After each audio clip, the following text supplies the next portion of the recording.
1936ला analysis of caste हे पुस्तक लिहिलं आणि त्या ॲनालिसिस ऑफ कास्टमध्ये बाबासाहेबांनी जाती अंताचा विचार सांगितलेला आहे. म्हणून कट्टर जातीचं खूळ पण डोक्यात असणं हेही चांगली गोष्ट नाही. जातीचं कट्टरता अजिबात चांगली गोष्ट नाही. प्रथमतः आपल्यासाठी राष्ट्र प्रथम आहे, देश प्रथम आहे. त्याच्यामुळं काय चॉईस करायचं असेल तर राष्ट्र चॉईस करायचं आहे. हे चॉईस करण्यासाठी आपल्याला आधी प्रबोधन करावं लागेल आपल्या मातंगांनी समाजांमध्ये.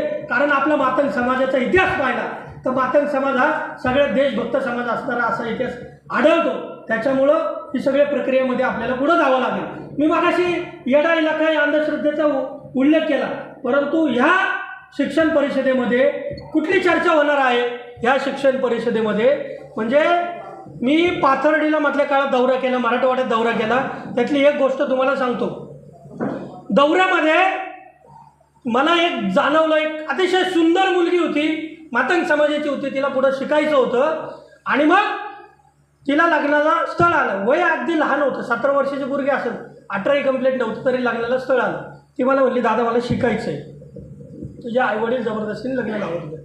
तुझ्या वडिलांना बोललं लग्न लावायचं आहे का चांगल्या मुलाशी लावून आणि वय कंप्लीट होऊ द्या, त्याचं कमीत कमी 20 वर्षाची होऊ द्या. तिला MSWचं स्थळ आलं एका पोराचं.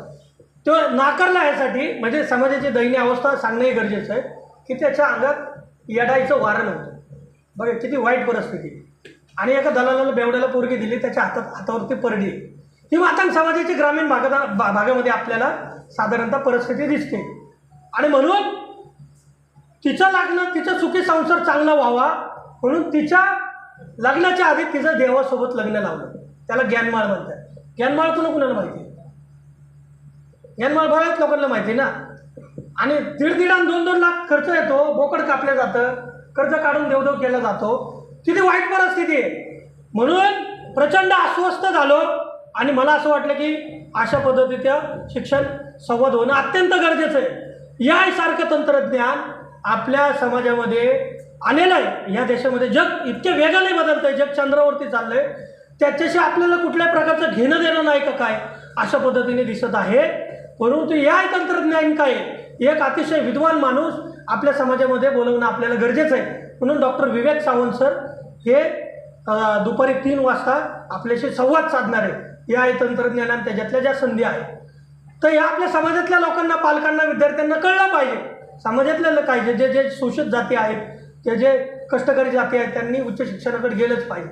म्हणून या तंत्रज्ञान समजून घ्यायचं असेल तर विवेक सावंत सरांना बोलवलं. शास्त्रज्ञ माणूस, अतिशय मोठा माणूस आहे. IT क्षेत्रातल्या ज्या करिअरच्या